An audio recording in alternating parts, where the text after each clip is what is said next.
जय हिंद। आज हम बीए ज्योग्राफी के मेजर और नॉन मेजर ह्यूमन ज्योग्राफी के प्रश्न पत्र पर चर्चा करेंगे, जो कि ये सेमेस्टर फर्स्ट का है। इसका मैक्सिमम नंबर 90 है और इसका एग्ज़ाम ड्यूरेशन 3 आवर्स है।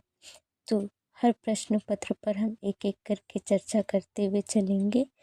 इसका इंस्ट्रक्शन पढ़ते हुए पहला इंस्ट्रक्शन है कि प्रश्न पत्र मिलते ही आप ऊपर पर पहले क्रमांक लिखेंगे।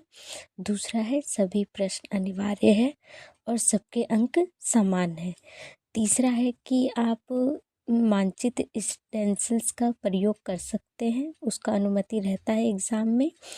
और इस प्रश्न पत्र का उत्तर आप अंग्रेजी या हिंदी किसी एक ही भाषा में दे सकते हैं और सभी प्रश्नों के उत्तर का माध्यम एक ही होना चाहिए। तो हम एक एक करके चर्चा करते हुए चलेंगे प्रश्न पर।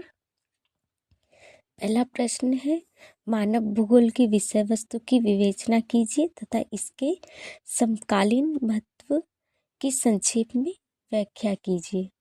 दूसरा है और में है, आपको इसका 2 ऑप्शन मिलेगा, जिसमें कि दूसरा ऑप्शन है इसका पहले प्रश्न का, मानव भूगोल को परिभाषित करें। मानव भूगोल के प्रमुख विषयों मतलब थीम्स की व्याख्या कीजिए। दूसरा है 20वीं तथा 21वीं सदी में विश्व जनसंख्या में वृद्धि की प्रवृत्ति का विश्लेषण कीजिए। इसमें भी आपको 2 ऑप्शन मिलेगा और करके, जिसमें कि दूसरा ऑप्शन है विश्व साक्षरता प्रतिरूप और इसके निर्धारकों की विवेचना कीजिए। तीसरा प्रश्न है विश्व के प्रमुख धर्मों के वितरण का वर्णन कीजिए।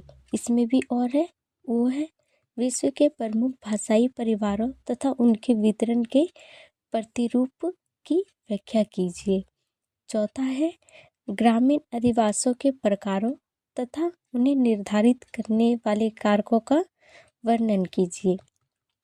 इसमें भी और करके आपको ऑप्शन मिला हुआ है, जो है विकसित और विकासशील देशों के संदर्भ में विश्व नगरीकरण प्रतिरूप का आलोचनात्मक विश्लेषण कीजिए। पांचवा है निम्नलिखित शॉर्ट राइटिंग है, जिसमें कि आपको संक्षिप्त टिप्पणी लिखना है HDI मानव विकास अनुक्रमिका, और फिर B है HDI में प्रादेशिक विषमताएं, C है सतत विकास के लक्ष्य। धन्यवाद।